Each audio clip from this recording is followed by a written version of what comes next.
Olá, olá! Bem-vindos ao programa Vitrine. Esta quarta-feira, ai gente, retornando aí todo mundo pro trabalho novamente. Que preguiça, né? Que preguicinha que dá. Não dá vontade de ter umas férias longas, não? Eu tô com vontade de ter umas boas férias. Apesar da pandemia, a gente trabalha muito, né, pessoal? Então, não tem jeito. Mas tá aí nossa semana curtinha dessa vez, já que teve aí um feriado no meio do caminho. Quarta-feira, anime-se, vamos botar aí bola para correr, porque tem muito jogo ainda para acontecer, né, pessoal? E aqui no programa, é claro que a gente começa com a previsão do tempo. Será que vai melhorar? Roda aí a previsão para a gente ver.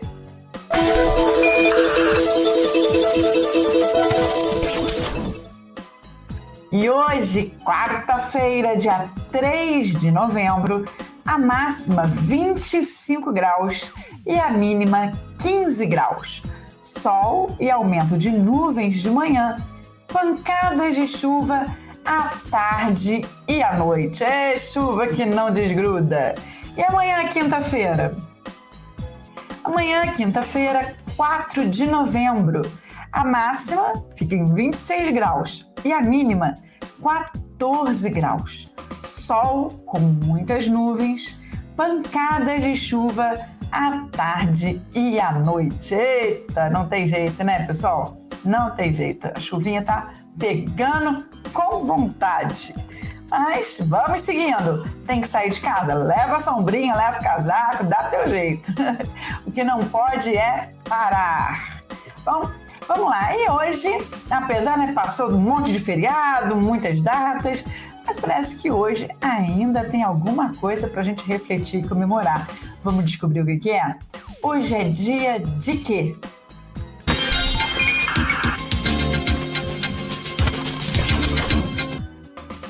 Hoje é Dia Nacional do Quilo. Isso mesmo, dia 3 de novembro, Dia Nacional do Quilo.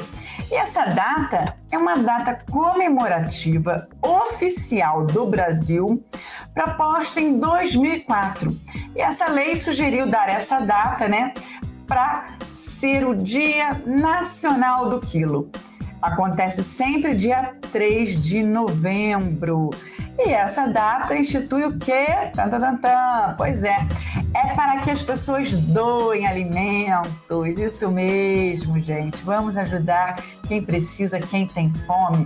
Então, em vários locais, as pessoas recolhem alimentos para doação, para levar para instituições de caridade, enfim. Dia do quilo é o dia de doar. Vamos doar quilos de alimento para aqueles que precisam. Então, tá aí. Hoje também é dia da instituição do direito ao voto da mulher. Tá vendo só?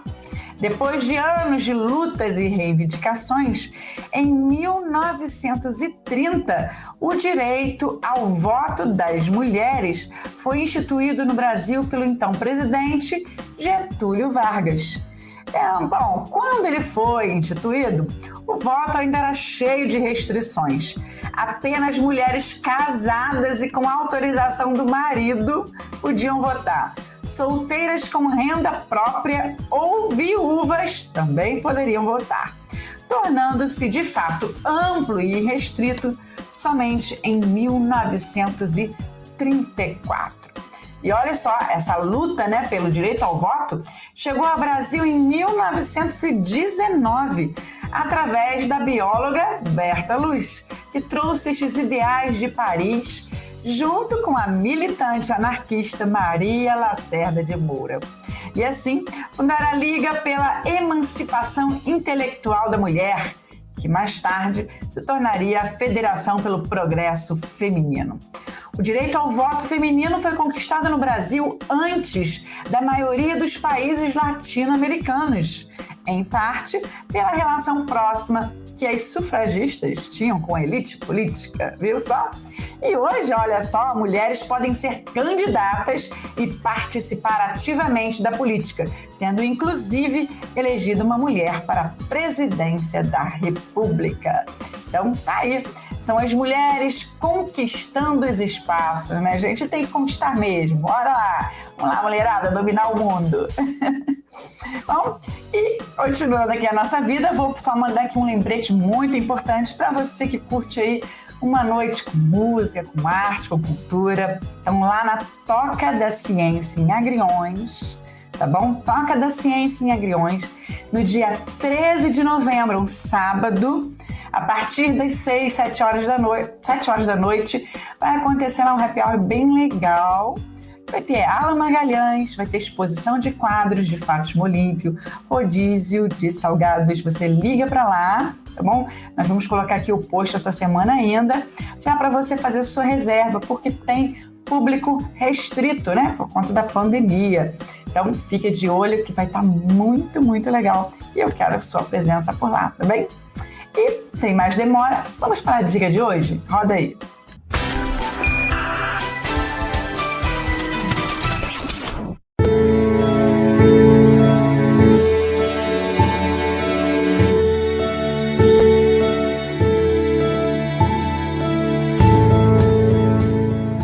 Este é o pequeno Robert Kiyosaki. Ele nasceu no Havaí e foi criado por 2 pais. Seu pai biológico era altamente instruído, tinha vários diplomas e possuía um cargo importante no governo.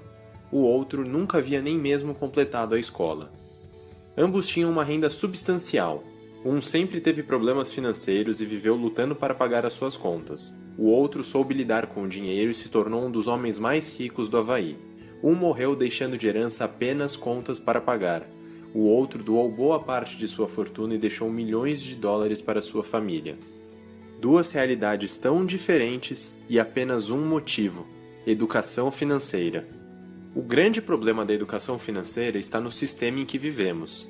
Você por acaso já ouviu falar de alguém que teve aula de como lidar com a mesada na escola? Ou como economizar o dinheiro do lanche para enriquecer? É claro que não! Nossos sistemas escolares estão programados para ensinar todos os assuntos possíveis e imagináveis, menos sobre questões financeiras. Então, o que acaba acontecendo é que as famílias se tornam responsáveis por passar todos os seus conhecimentos sobre dinheiro para os seus filhos. Mas o problema é que, se os seus pais não sabem absolutamente nada sobre finanças pessoais e vivem lutando para pagar as contas, como é que eles vão te ensinar a enriquecer? Calma! Não é porque eles não te amam, é simplesmente porque eles não sabem o que ensinam. Só existe uma maneira de mudar isso, e ela depende de você. Estude! Quanto antes você começar, maiores serão as chances de você enriquecer. O melhor investimento que você pode fazer na sua vida é na sua própria mente. Ela é o seu maior bem. Um ótimo começo seria lendo este livro, e eu vou te mostrar as principais lições dele agora. A primeira coisa que você deve entender para se tornar rico é a diferença entre ativos e passivos. Esqueça tudo o que você já ouviu falar sobre estes 2 conceitos antes na sua vida. O que você vai ver será muito mais valioso para a sua vida. E Robert Kiyosaki ensina da maneira mais simples possível. Basicamente, um ativo é tudo aquilo que coloca dinheiro no seu bolso, enquanto um passivo é tudo aquilo que tira dinheiro do seu bolso. Quase tudo pode ser um ativo ou um passivo, e isso acaba confundindo as pessoas. Por exemplo, é muito comum as pessoas considerarem que ter a sua própria casa é um dos maiores ativos que você pode ter na vida. Mas isso está errado. Na realidade, ter uma casa para morar é um dos maiores passivos que você pode ter. Se você tem uma casa e ela consome seu dinheiro todos os meses, então ela é um passivo. Você tem que pagar as parcelas, os impostos, o seguro, a manutenção. Isso quer dizer que ela apenas tira dinheiro do seu bolso. Ela é um passivo. Mas se você comprar a mesma casa, colocá-la para alugar e ela gerar dinheiro, significa que ela é um ativo. Ela coloca dinheiro no seu bolso.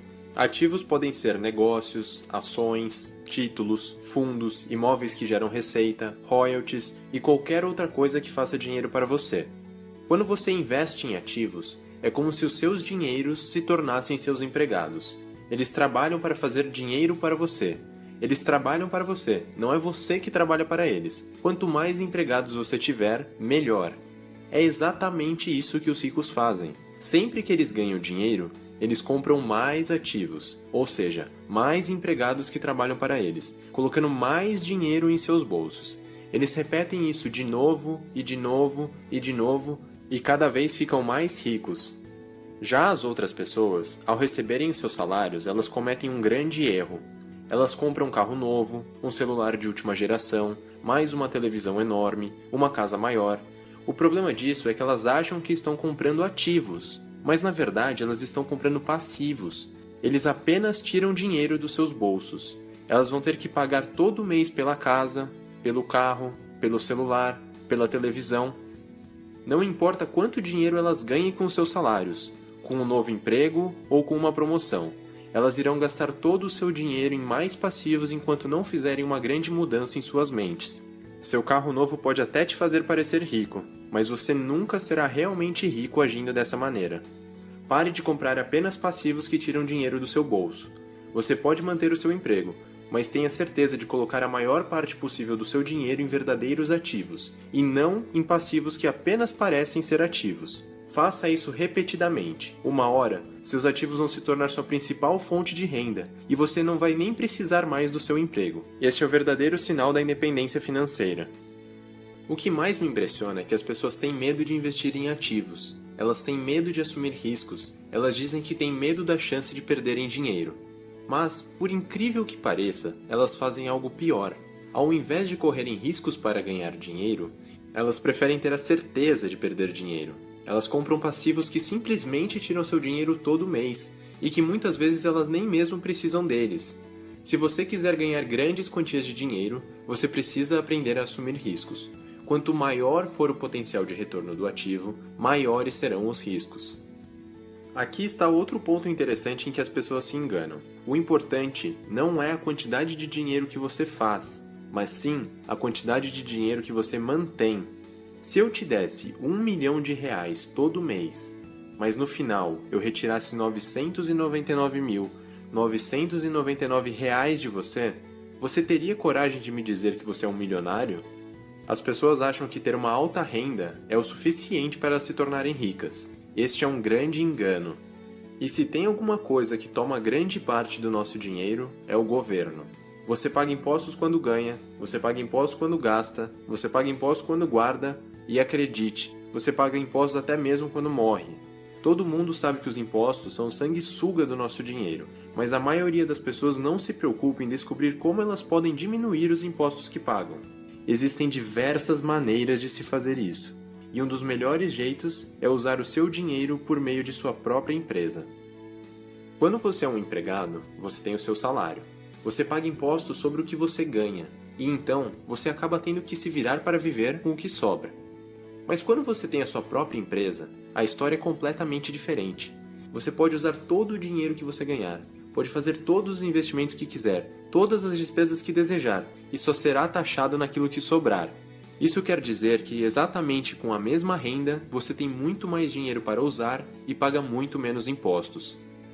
A verdade é que os ricos não são muito afetados pelos impostos. Eles sabem exatamente como o sistema fiscal funciona e não entregam rios de dinheiro para o governo.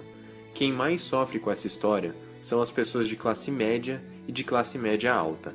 As pessoas que mais trabalham são as pessoas que mais pagam impostos para sustentarem o governo.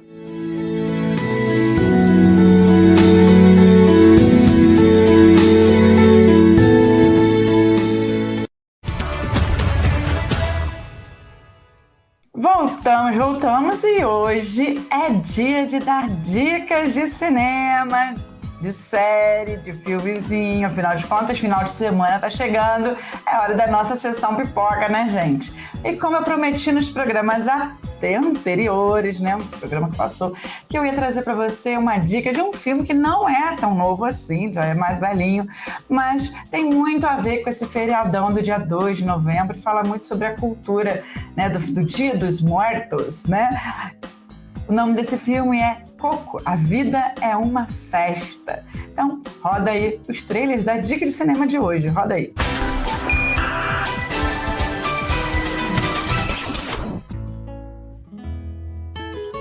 Vamos, Dante! Dante?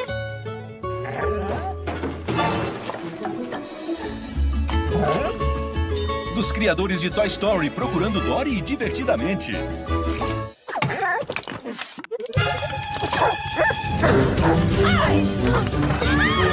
Da Disney e Pixar.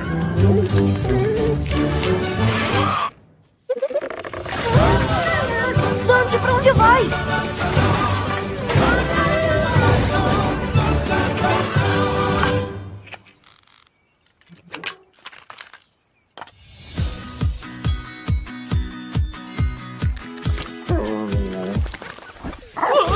Você está convidado.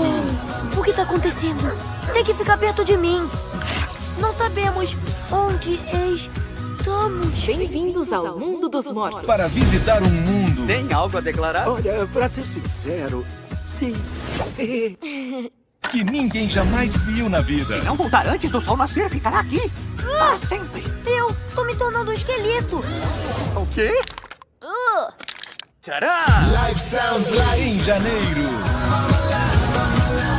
É sua chance, muchacho. É hora de curtir. Ei, divirtam-se muito! Eu sou um grande fã. Se importa se eu... Essa festa. Os fogos... O que tá fazendo? Andando igual um esqueleto. Não, esqueletos não andam assim. Você anda? Não ando, não.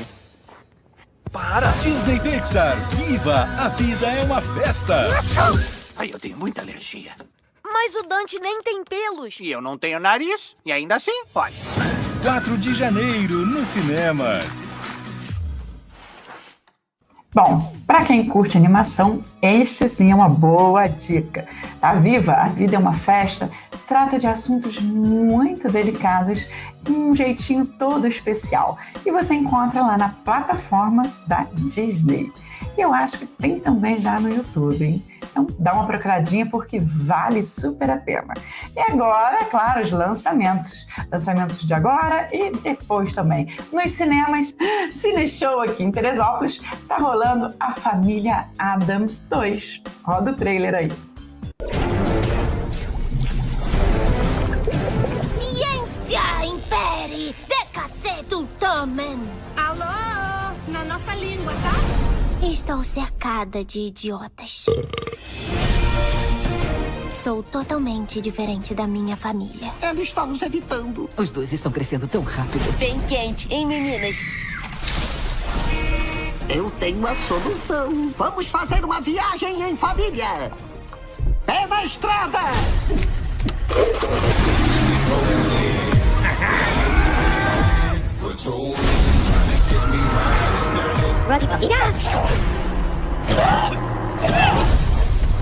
Sempre quisemos conhecer melhor esse grande país.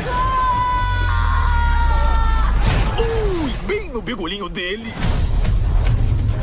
Oi, qual é seu talento? Olha aí, minha garotinha terrível. Eu me lembro da noite que a Vandinha nasceu. Foi uma quinta. Ela era quieta como uma água viva. E eu coloquei todos os bebês de volta nos bercinhos. Eu acho.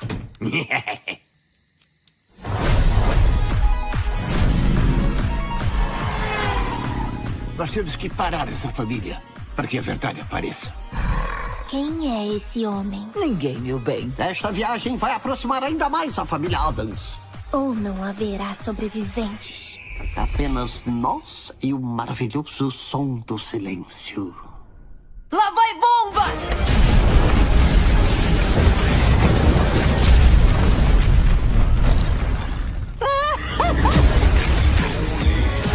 Ah! Olha ele aí!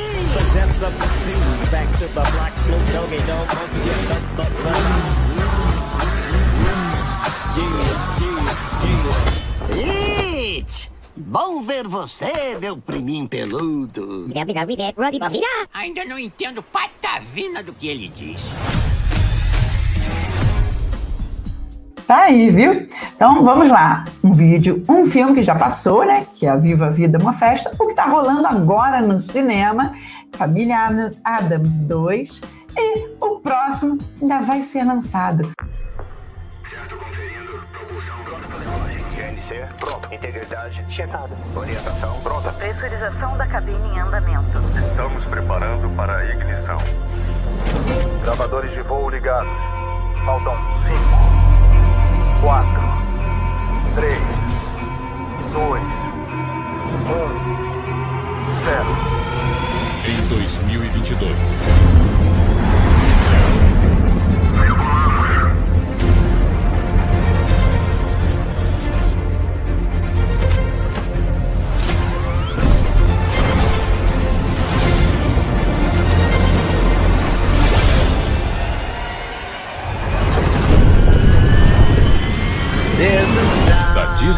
Pixar. O infinito. O aguarda.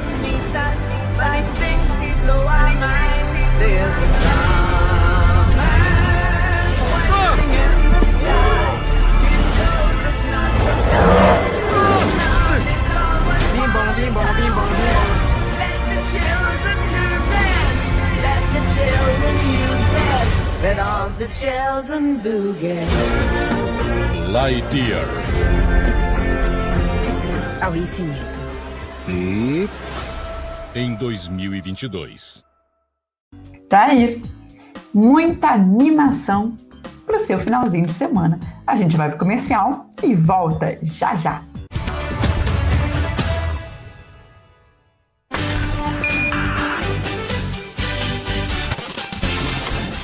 E voltamos rapidinho. E a nossa entrevista de hoje vai longe, minha gente. Isso mesmo, a gente vai lá pro Rio de Janeiro e vamos aí. Imagine você, assim, se transportando por dimensões e chegando no ambiente medieval. Já imaginou? Não? Pois o nosso bate-papo hoje é com o nosso querido Diego Caldino, que traz pra gente essa informação. Olha, ele já veio aqui a caráter para ir fazer esse transporte de dimensão, né? Diego, bem-vindo ao nosso programa. Oi, Cláudia, obrigado pelo convite, né, para participar dessa entrevista. Estou muito feliz de estar aqui com vocês e poder compartilhar esse evento que é, na verdade, um sonho nosso que se tornou realidade e que hoje já está encantando, né, e conquistando milhares de pessoas no Brasil, né, em especial aqui no Rio de Janeiro. Gente, e é muito legal. Mas antes da gente falar, né, desse evento, né, que é a Feira Medieval Carioca, não é? Ou eu troquei isso. O nome? Não. Na Feira Medieval Carioca, isso. A gente vai falar um pouquinho, conhecer um pouquinho o Diego. O Diego é produtor cultural, é também enfermeiro. Você atua como enfermeiro ou está só na produção cultural?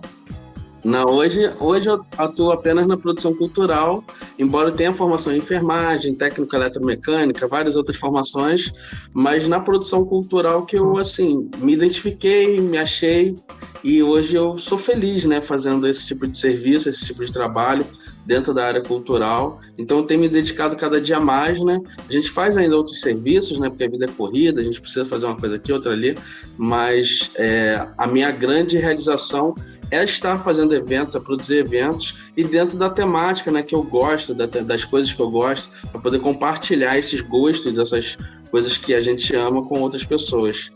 E nada melhor do que a gente trabalhar naquilo que gosta, né? Fazer o que gosta, ó, não tem comparação.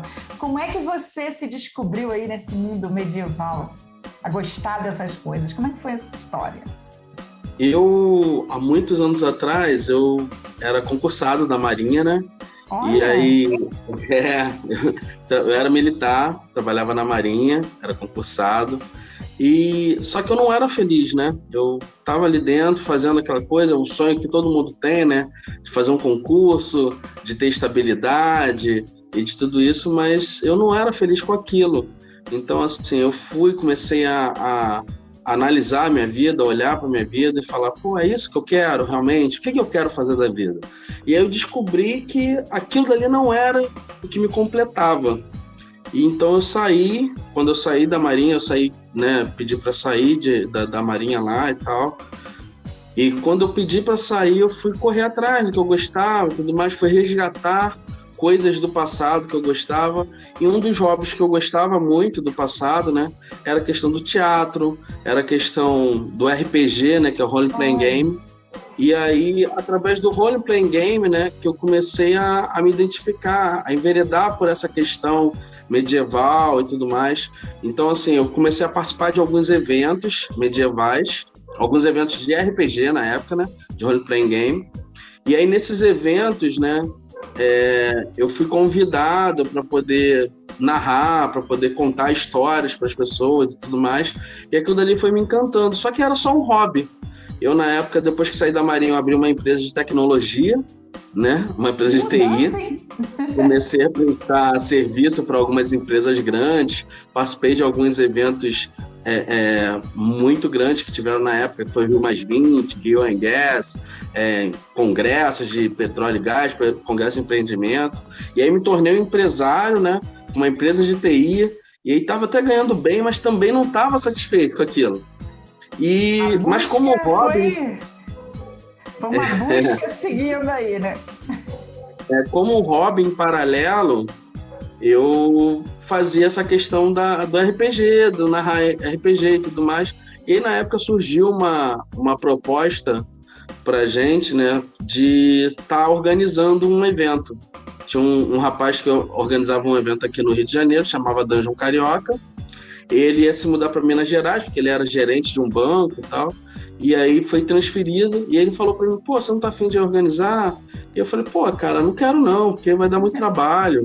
Eu falei, vai dar muito trabalho, vai pouco dinheiro, não tem por que fazer isso não, eu tenho uma empresa de TI para tocar, não sei o que, tal. Na época eu comecei a prestar serviço também de consultoria para algumas empresas de TI, comecei a fazer treinamentos, e aí eu tava aumentando minha carteira de clientes e tudo mais, e eu falei, pô, cara, fica complicado, vim aqui ajudar uma coisa, agora ficar à frente, organizar e tudo mais é outra. Mas ao mesmo tempo, eu tinha aquela questão que eu ficava, poxa, tem tanto potencial isso, entendeu? Uma coisa tão divertida, uma coisa instrutiva, uma coisa que eu gosto de fazer, tem um potencial enorme. E era mal feito, era mal organizado aqueles eventos, no sentido de, tipo assim, tinha muito amor, mas pouca técnica, entendeu? E como eu participei já de outros eventos grandes, né, eventos profissionais, onde eu atuava tanto como na área de produção, como na área de TI, né, de técnica, então assim, eu via que aquilo dele poderia ser melhor, aquela questão ali do hobby, entendeu? E aí eu fui e falei, pô, vamos fazer o seguinte, vamos montar uma associação, porque a associação vai se encaixar no que eu quero fazer, que é algo sem ter necessariamente um fim lucrativo, mas a gente divide para várias pessoas a responsabilidade disso, e aí não fica carga demais para mim, e a gente faz um negócio legal. E aí o rapaz falou para mim que não era a intenção dele, que ele queria abrir uma empresa e tal. Eu falei, mas você quer abrir uma empresa, então você me contrata, né? E aí eu falei, cara, então tranquilo. Aí, só que aquela ideiazinha da associação ficou martelando na minha cabeça. E eu, na época, eu narrava RPG, até escrito também, por um aplicativo que tinha na internet. E aí, que era o RPG 2C na época, né? RPG online. E aí eu comecei a narrar, aí tinha a questão de ranking de sala, e eu comecei a narrar para tanta gente, cheguei a narrar para umas 200 pessoas no aplicativo, entendeu? E aí, tipo, eu narrava para tanta gente que a minha sala se tornou a sala favorita do aplicativo lá, entendeu? E como tinha a sala de narrar um RPG, como é que funciona isso? Eu vou explicar o que acontece. Narrar um RPG é basicamente, quando você está lendo um livro, né, você tem um narrador do livro, né? Então, o RPG é como se você montasse uma história de um livro, ou de uma série, ou de um filme, só que essa história ela é interpretada de maneira improvisada entre os participantes. E aí você tem um conjunto de regras que vão determinar se uma ação que você vai fazer com o seu personagem vai dar certo ou não, e tem uma pessoa que se torna um narrador, que é o que fala o que vai acontecendo, as coisas que estão acontecendo ao redor, os outros personagens e tudo mais. É tipo assim, é uma reunião entre o jogador que tem um personagem, vários jogadores que tem cada um seu personagem, e o narrador que narra todo o ambiente. E aí no embate, né, no diálogo entre essas pessoas, vocês criam conjuntamente uma história. Entendeu? Imagine quantos livros não saíram de jogos assim, né? Sim. A gente tem, por exemplo, aqui no Rio de Janeiro, a gente tem um grande autor, né, que é o Eduardo Spohr, que escreveu A Batalha do Apocalipse, né? Que o livro dele, que, ganhou vários prêmios e tal na época que ele lançou, e que o livro dele foi baseado no RPG. A gente tem o André Bianco, né? O André Bianco também gostava muito dessa questão do RPG, escreveu livros sobre vampiros. Então, assim, a gente tem vários autores nacionais relevantes, né, que começaram e que tiveram um pouquinho de influência dessa questão do RPG, né? A gente tem o Dragões de Éter. Qual o nome dele? Ele agora tá fora do país. Olha. E tá escreveu minissérie pra Netflix agora, o rapaz. Então, tipo assim, é muita gente, muita coisa que foi produzida baseada no RPG. E a gente achava naquela época, né, que era algo que poderia fazer isso, entendeu? Só que ainda não era feito, entendeu? Era um ou outro que destacava e fazia esse tipo de coisa. E aí eu tinha a ideia de pegar os autores nacionais, né, e falar com os autores pra gente fazer uma parceria. E aí cada edição ia um autor. Eu cheguei a dar uma entrevista na época pro Potterist e tal, falando sobre isso. E aí cada edição ia um autor diferente e ia falar sobre o seu livro, né, sobre a história do seu livro, e as pessoas iam pegar aquele cenário do livro dele e iam criar histórias paralelas de RPG baseado naquele livro. Então, assim, foi um movimento bem legal. Foi um movimento bem legal. A gente conseguiu formar uma associação através dessa galera que eu conheci online. E a nossa associação, ela conseguiu juntar várias cidades brasileiras, né? Foram 12 cidades brasileiras, né? Desde Manaus até Gramado, né? Na verdade, surgiu aqui no Rio, em Gramado, com o Andrei. E aí depois a gente foi para várias outras cidades, né? Ceará, Fortaleza, João Pessoa, Recife, Uberlândia, enfim, Campo Mourão, né? No interior do Paraná. Nossa, enfim, a gente Campo foi... Mourão. Campo Mourão, Curitiba também, né? Enfim, várias cidades foram sendo agregadas nesse projeto e a gente criou um evento, né, de RPG depois com o tempo, que assim, a gente criou a associação e aí depois, o que a gente vai fazer com a associação? Aí naquela época estavam sendo lançados livros de RPG, então a gente se juntava toda a galera para poder apoiar coletivamente aquele livro, para ele poder ser financiado, dar certo e poder ser publicado. Aí a gente fazia ações de tipo, alguém vai fazer um evento, a gente ia lá e promovia aquele evento. Alguém vai fazer uma minissérie, iam fazer uma minissérie na época chamada D20, todo mundo apoiou a competição. Tinha o RRPG, que era um outro programa de narrar online, né, do Alisson lá de Minas Gerais, e aí ele falou que a gente queria fazer um aplicativo mobile pro RRPG, mas precisava de dinheiro. Falei, bota lá, a gente vai chegar junto, chegamos juntos. Então, assim, a gente fazia divulgação de várias coisas através da associação. E aí depois a gente falou, mas a associação em si tinha que ter uma ação, né? E a gente criou um evento chamado RPG Urbano, entendeu? E aí a logo do RPG, o mote, né, do RPG Urbano era RPG Urbano, onde as histórias se encontram. Ai, que lindo!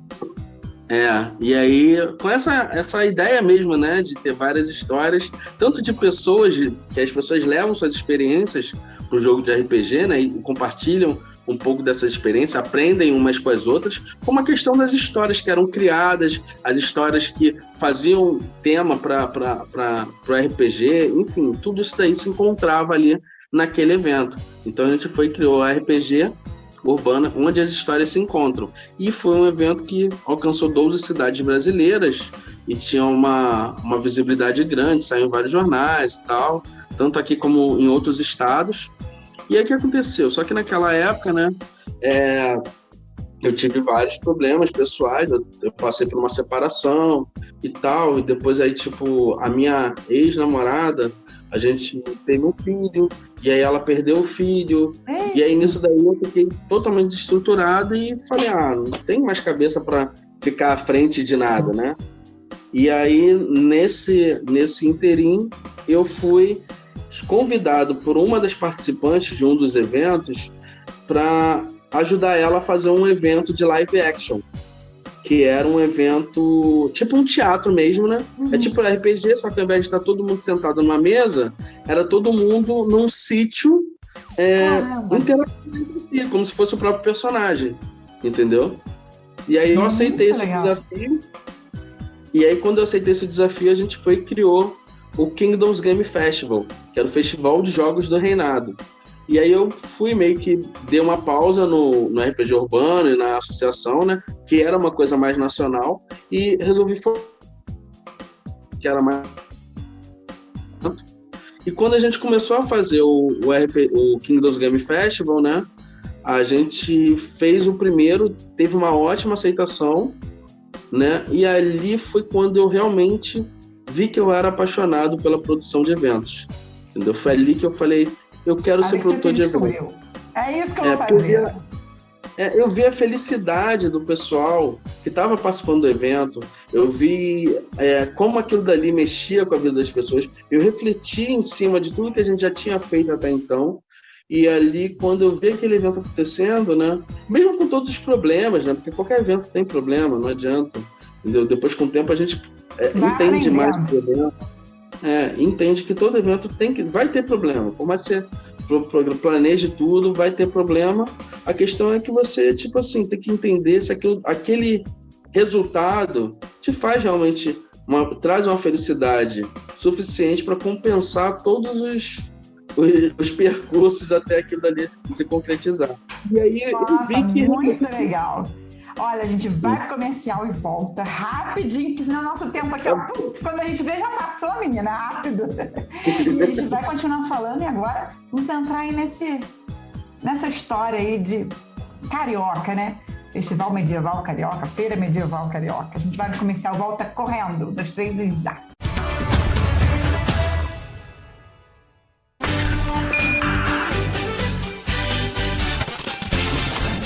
Estamos de volta e hoje a gente está aí botando a criatividade para funcionar. Imagine você aí de casa trabalhar com uma coisa que você gosta, se descobrir, e imagine ainda você lá na dimensão, né, na medieval, no tempo medieval, tempo de reis, rainhas. É uma delícia, deve ser, né? Porque eu também gosto muito. Me conta aí, Diego Caldino, produtor cultural, para quem tá ligando aí a telinha agora, e tá contando pra gente sobre esse mundo, né? Feira Medieval Carioca. Como é que surgiu, então, depois dessa viagem toda, se descobriu o produtor cultural? Por que isso, Feira então, Medieval? A gente ficou apaixonado, né, por essa questão de fazer eventos e eventos culturais. E aí teve o Kingdoms Game Festival, né, que foi o primeiro evento dentro dessa temática que a gente resolveu fazer por diversão, para poder fazer uma coisa que a gente gostava e tal. Só que aí a gente começou a ver que precisava ter dinheiro ali envolvido, né, porque você tinha que comprar as coisas e tal. E aí, tipo, eu fiz o primeiro evento, foram mais 100 pessoas, mais ou menos, 100, 200 pessoas, e eu fiquei muito feliz, entendeu?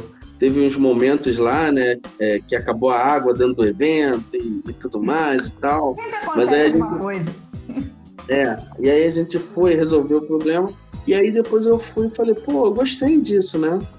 Aí fui chamado para fazer eventos depois em bares, né? Ali no Meia, eu fui fazer alguns eventos lá na Lapa, né? Em boates na Lapa e tudo mais, sempre dentro dessa temática medieval. A gente foi chamado para fazer algumas parcerias, né? Na época, a gente conheceu o Jeddah, que era da Expo Geek, né? Que era um evento que acontecia lá no Centro de Convenções Sul-América. E o Jeddah chamou a gente para poder fazer uma parceria dentro da Expo Geek, junto com o pessoal do Offline, né? Que é um evento de board games que acontecia também. E aí, jogando offline, acho que era offline ou era alguma outra coisa desse tipo, enfim. E aí a gente foi e foi meio que fazendo, foi meio que fluindo naturalmente. Aí na época eu pensei, né, eu posso parar e fazer um curso mesmo de produtor cultural, ou eu posso tentar aprender, né, porque um curso de produtor cultural também não é tão simples, não é tão fácil de fazer, não é tão fácil de encontrar aqui no Rio de Janeiro. É algo que até a gente está pensando em mudar isso, né? A gente está pensando em, mais para frente, abrir alguns cursos de produção cultural dentro da Feira Medieval Carioca, tanto com a Feira Medieval como a participação de vários outros produtores que hoje a gente tem acesso, contato, né? Dentro do nosso meio, né? E aí a partir do Kingdoms Game Festival, a gente foi sendo chamado para fazer um evento aqui, outro ali e tudo mais. Só que aconteceu, na segunda edição do evento, a gente teve algumas questões que aconteceram lá no evento que a gente falou, não tá dando mais para poder ser um negocinho assim. A gente tem que fazer uma coisa maior, né? E aí o pessoal, né? Vai pedindo para crescer. Aí o pessoal que fazia evento lá com a gente, né, chegou e convidou a gente para fazer um evento gratuito, né? O pessoal que fazia a luta de espada e tudo mais. Falou, vamos fazer um evento gratuito lá na Quinta da Boa Vista. E aí eu falei, vocês estão malucos. Era sempre assim, alguém me chamava pra fazer uma coisa, eu falava, vou nada. Não quero não, entendeu? Porque eu sabia o trabalho que era. Dentro, igual desenho animado. Aí quando eu ver, quarta cena, tá lá eu, com um monte de gente lá, fazendo tudo, entendeu? E assim, uma coisa que, um grande diferencial também, né, que teve em todo esse processo, era o apoio da minha família, o apoio da minha mãe, do meu pai, que estavam sempre comigo, falando comigo, não, vai lá e faz, e tudo mais, a gente te ajuda, te dá o suporte.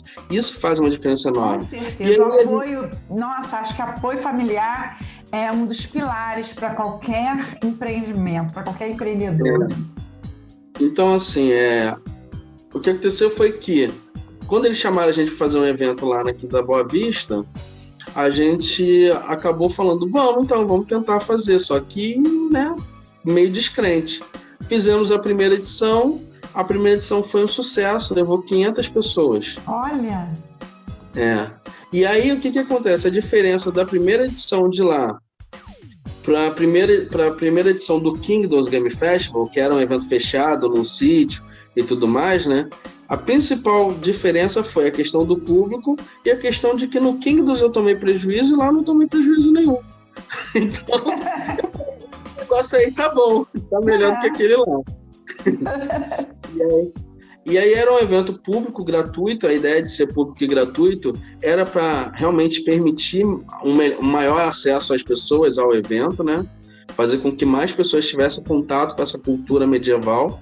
E aí, à medida que eu já gostava de RPG, né? O RPG ele surge com essa temática medieval, né? Através daquele desenho que é muito famoso aqui no Brasil, né? O Caverna do Dragão. Adoro! Do Mestre dos Magos. Pois é, então, aquele desenho, na verdade, ele foi um desenho comercial criado para poder fazer a divulgação do primeiro RPG que surgiu, que foi o Dungeons & Dragons, entendeu? Que é o D&D.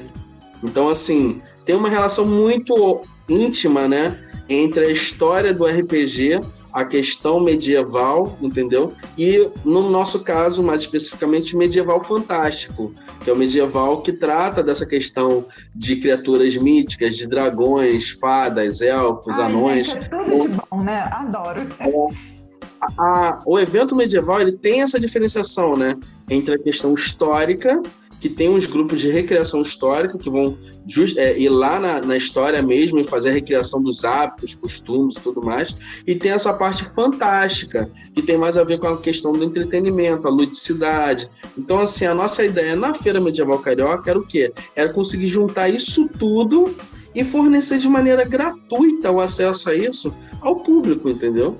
E a gente conseguiu. A primeira edição, né? A gente levou 500 pessoas, aí eu fiquei logo empolgado, falei, vamos fazer logo outra. Aí, quando a gente foi fazer a segunda edição, a primeira foi 500, que foi muito além do que eu imaginava, né? Eu falei, a segunda edição deve ir o quê? Umas 1.000 pessoas, né? Pô, legal. Aí a gente começou a fazer uma divulgação bem grande, e você imagina o que aconteceu. A gente teve a presença de mais de 20.000 pessoas no evento. Meu Deus, olha que legal. E aí quando a gente teve essa presença massiva das pessoas, né, aquilo dali fez a gente entender que era esse o caminho. Era ali que a gente tinha se encontrado, era aquilo dali que era a nossa identidade, né?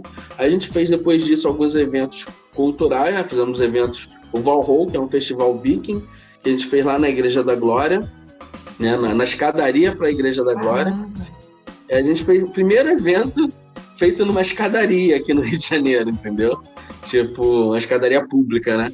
Aqui no Rio de Janeiro. Gravando locais aí, ó. E a gente levou, foram 3.000 pessoas numa escadaria. Caramba. Entendeu? Era muita gente. Olha, e aí... É muita história que você tem pra contar, não vai caber nesse programa, minha gente. Ó, o programa já tá no fim, já tá, ó, acabou. Próxima Feira Carioca em abril, já tem a data? Isso, a gente está marcando agora para abril do ano que vem, dia 9 e 10 de abril, a próxima edição da Feira Medieval Carioca, só que a gente está tentando expandir outros eventos de outras temáticas para outros municípios.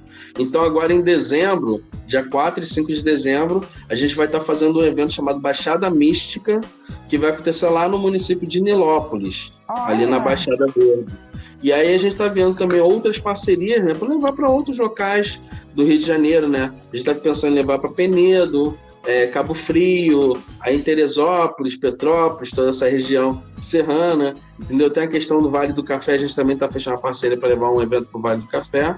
E a gente está pensando em... A gente tem 2 casas aqui, né, no Rio de Janeiro, que uma é ali na Quinta da Boa Vista, que a gente fazia o evento inicialmente, só que teve o incêndio do museu, a gente foi obrigado a se mudar para o Parque do Flamengo. E aí agora a gente está querendo botar em 2 pontos, né, que é o Parque do Flamengo e a Quinta da Boa Vista, e expandir para outros locais do Rio de Janeiro. A Feira Medieval Carioca e esses outros eventos também, né, levando para outros locais. A gente está vendo a possibilidade de fazer um centro cultural ali em Nilópolis, né? Estamos em conversa com a Secretaria de Cultura de lá, de Turismo e tudo mais, e estamos em parceria também com a Baixada Verde, com outros municípios aí. Muito legal, olha, adorei conhecer seu trabalho, quero que você venha aqui mais vezes para contar mais histórias. Eu tenho certeza que o pessoal que está assistindo a gente também vai ficar super, super curioso para saber mais e com certeza vai ser um sucesso. Quem mora no Rio de Janeiro já sabe que está aí pertinho. E pra gente que tá aqui na Serra, quem mora na região serrana, pega o buzu ou vai de carro, desce a serra rapidinho, tá lá. E vamos participar, hein, que é muito bom. Olha, Diego, muito, muito, muito obrigada pela sua entrevista. Convido você a vir aqui mais vezes para contar mais histórias. Deixou com vontade de quero mais. Quem quiser pode também saber um pouquinho mais, seguindo a gente no Instagram, né, que é Feira Medieval Carioca Oficial, que lá a gente faz a divulgação de todos os nossos eventos e outros eventos dentro dessa temática, né, que acontece no Rio de Janeiro e em todo o Brasil. Então, Instagram, Feira Medieval Carioca Oficial. Oficial, isso. Tem YouTube, tem Face, tem mais algum lugar? Aqui tem YouTube, nosso YouTube também é Feira Medieval Carioca, né? Tem vários vídeos lá falando sobre eventos medievais, coisas relacionadas à temática medieval. Temos o Facebook também, é Feira Medieval Carioca, né? E quem quiser é só entrar em contato com a gente por um desses canais, que a gente pode passar também os outros canais que a gente tem, de entretenimento, cultura e tudo mais. Então tá aí, gente, já tem aí um pouquinho de endereço, mas o Diego vai voltar com certeza para poder contar mais histórias e dar mais dados. Aí quem sabe, né, uma feira por aqui também, ó, já fica o convite. A gente vai terminando por aqui, porque já estourou o tempo assim, anos-luz. E a gente volta amanhã com o programa Vitrine para você. Muito obrigada, Diego, e muito obrigada a você que assiste a gente todos os dias.